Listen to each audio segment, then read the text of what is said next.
Baik anak-anak, sekarang kita menuju ke dalam video yang ketiga, yaitu tentang jarak titik ke bidang. Kalau sebelumnya kalian sudah mempelajari jarak titik ke titik dan jarak titik ke garis, kali ini kita akan mempelajari jarak titik ke bidang. Misalkan ada sebuah titik A dan sebuah bidang alfa, maka yang disebut dengan jarak titik A ke bidang alfa adalah panjang ruas garis tegak lurus dari titik A ke bidang alfa. Oke, biar lebih jelasnya kita buat ilustrasi seperti ini. Misalkan ada sebuah titik A. Nah, di sini ada titik A, kemudian ada sebuah bidang alfa seperti ini. Nah, yang disebut jarak titik A ke bidang alfa itu yang mana? Apakah kita tarik ke sini atau bahkan ke sini? Nah, berdasarkan definisi tadi bahwa jarak dari titik A ke bidang alfa itu adalah panjang ruas garis tegak lurus dari titik A ke bidang alfa. Maka kita akan tarik sebuah garis yang tegak lurus dari titik A ke bidang alfa seperti ini, yang menembus bidang alfa. Tentunya yang tegak lurus. Nah, nanti di sini akan ketemu namanya titik tembus atau titik potong. Ini kita sebut sebagai proyeksi dari titik A. Kita sebut A aksen. Maka yang disebut jarak titik A ke bidang alfa itu adalah ruas garis A aksen. Baik, kita ke contoh untuk lebih jelasnya. Diberikan balok ABCD EFGH seperti berikut. Nah, ini gambarnya, gambar baloknya. Kita misalkan panjang AB 8 cm, panjang BC 6 cm, dan panjang CG 4 cm. Ditanyakan yang pertama, proyeksi titik A ke bidang BCGF adalah, nah ini titik A, di sini bidang BCGF, kita lihat berapa nih jarak dari titik A ke bidang BCGF.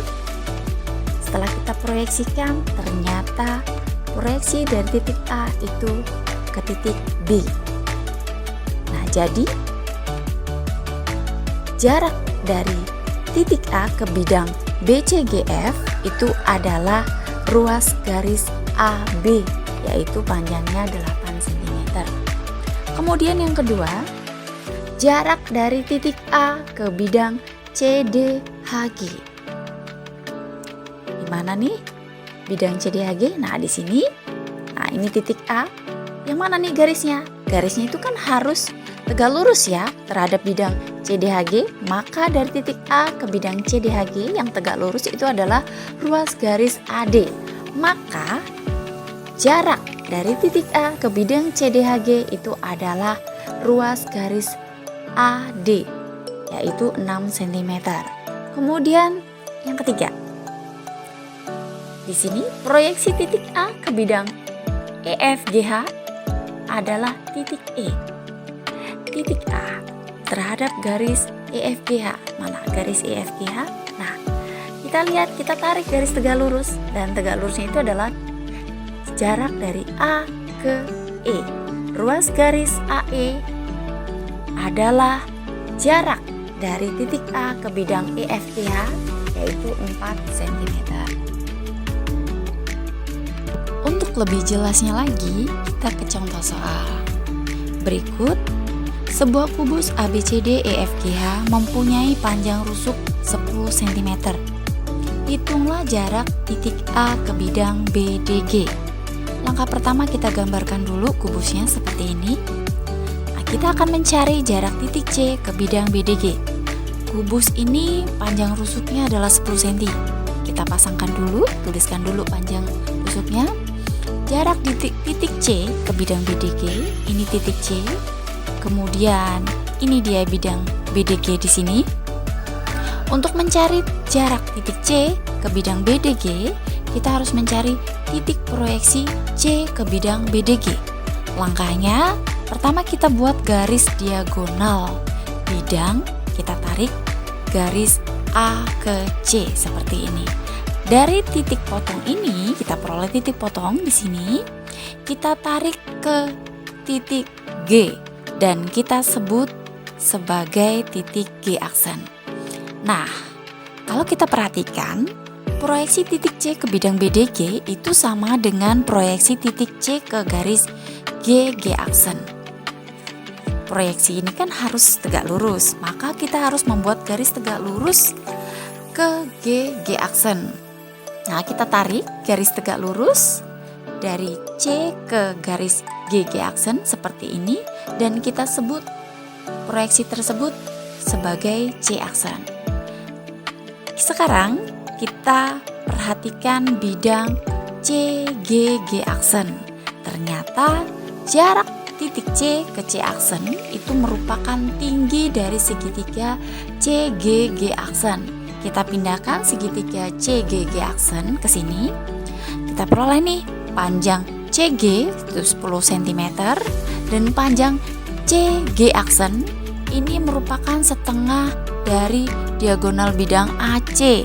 Nah, pada video sebelumnya kita sudah peroleh, kita ketahui bahwa mencari diagonal bidang itu adalah panjang rusuk dikali akar 2. Maka panjang diagonal AC ini adalah 10 akar 2. Nah, panjang CG aksen itu adalah setengah dari AC.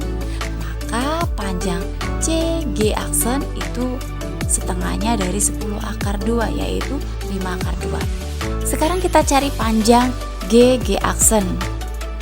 Kalau kita perhatikan segitiga CGG aksen itu adalah segitiga siku-siku. Maka di sini berlaku Pitagoras. Dan ruas garis GG aksen berada di depan sudut siku-siku. Maka panjang GG aksen sama dengan akar dari CG kuadrat ditambah GG kuadrat. Kita masukkan panjang CG-nya 10 dan GG aksennya itu adalah 5 akar 2. 10 kuadrat sama dengan 100 dan 5 akar 2. 5 dikuadratin itu 25, akar 2 dikuadratin itu 2, jadi 25 kali 2 itu 50. Kita tambahkan 100 tambah 50 menjadi akar 150. Nah, 150 ini kan sama dengan 25 kali 6. 25-nya kita akarkan 5, 6-nya tetap. Maka kita peroleh panjang dari GG aksen itu adalah 5 akar 6. Nah, untuk mencari CC aksen kita bisa pakai konsep luas segitiga. Kalau kita perhatikan, luas dari segitiga ini kan kita bisa peroleh dari sisi seperti ini. Kita dari sisi pandang seperti ini, luas CGG aksen itu sama dengan setengah. Nah, alasnya ini bisa GG aksen dan tingginya CC aksen, atau kita pakai luas segitiga CGG aksen itu sama dengan setengah GG aksen dikali CG. Maka kita peroleh bahwa GG aksen dikali CC aksen sama dengan CG aksen dikali CG. Dari sini kita bisa mendapatkan CC aksen itu sama dengan CG aksen dikali CG dibagi dengan GG aksen. Kita masukkan CG aksennya itu adalah 5 akar 2, panjang CG-nya 10 dan panjang GG aksennya kita peroleh tadi adalah 5 akar 6. Nah, kita sederhanakan, 5-nya kita bagi dengan 5. Kemudian akar 2 dengan akar 6 kita sama-sama bagi akar 2. Akar 2 dibagi akar 2 1, akar 6 dibagi akar 2 itu akar 3. Kita peroleh 10 per akar 3. Kita rasionalkan 10 per akar 3 dikalikan dengan akar 3 per akar 3, maka kita peroleh 10 per 3 akar 3. Maka jarak titik C ke bidang BDG adalah 10 per 3 akar 3.